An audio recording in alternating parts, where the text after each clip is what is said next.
Thanks. Only on Fox tonight, an inspiring story of one family's journey from Kabul to Clemson and the community that welcomed them with open arms. Layla, a 27-year-old Afghan refugee who worked with the U.S. government and evacuated when we pulled out of the region. She and her husband are part of a recently relocated group of evacuees that have settled in the Upstate. Now, from the fall of the Afghan government to the realization that she needed to leave to save her own life, she says she never thought she'd make it to where she is today. Yeah, it's truly incredible. Fox Carolina's Matt Koufax spoke with her and with the local ministries who made it their mission to help give her a new home and really a new life. He's live in studio with the story. Yeah, this story really takes the cake for me personally. The first thing that strikes you about Layla when you meet her, guys, is that she's filled with such hope and joy despite all that she's been through. And her story really is a complex one. It's layered in the heartbreak for the country and the people she left behind in Afghanistan, but also filled with optimism and excitement for the future that she, her husband, and soon-to-be twin girls will have in a new land of opportunity. It's been just 3 weeks in a new home in Clemson for Layla and her husband Yusuf. Already, signs of new life are emerging. I found out that I'm having 2 girls, which is like very exciting. Layla has just had her second ultrasound showing 2 healthy twins, but she says she didn't always want to have girls when she was still in Afghanistan. I didn't want to have girls who cannot get education and all of that. We're calling her Layla because we can't use her real name.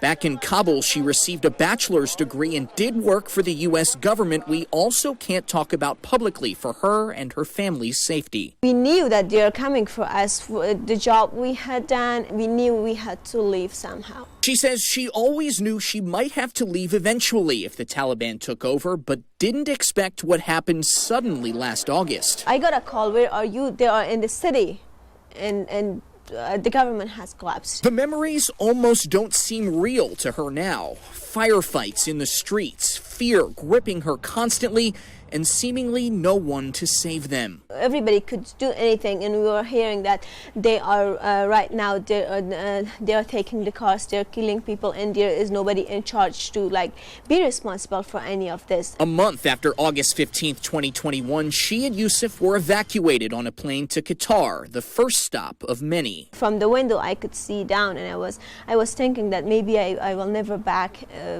come back here and see. When we saw what was happening in Kabul back in the news in August, we knew that we were going to start receiving Afghans. Enter Tim and Jody Cross of Open Arms Refugee Ministry. The couple who have worked with refugees for years in the Carolinas are just one arm of a massive operation taking in families like Layla's. We see refugees as not just them, those poor people, but they've become family for us. They are actively working with 25 churches in the Clemson area, which is where Layla and Yusuf ended up months later in a lakeside home to raise their children, donated by a fellow volunteer. These were our partners in Afghanistan. These are the people who worked side by side with our armed forces and our government officials. These are heroes, and they deserve nothing less but to have this opportunity. I'm happy that I'm exploring here. Walking her new grounds, Layla admits she doesn't get much time at home. She felt called to get to work as soon as she arrived in the Upstate. I feel lucky to receive all of this,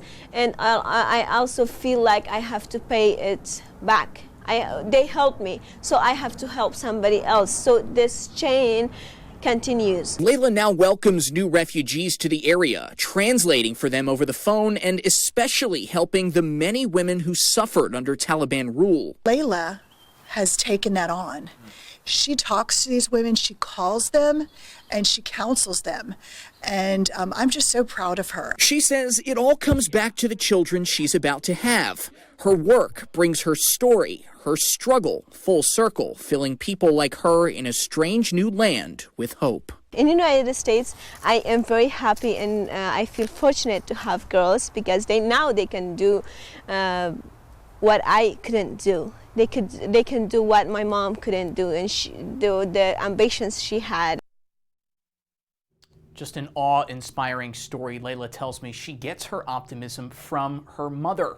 Her husband, Yusuf, also getting a job in Clemson very soon, I'm told, in woodwork and carpentry, which is what he did back home.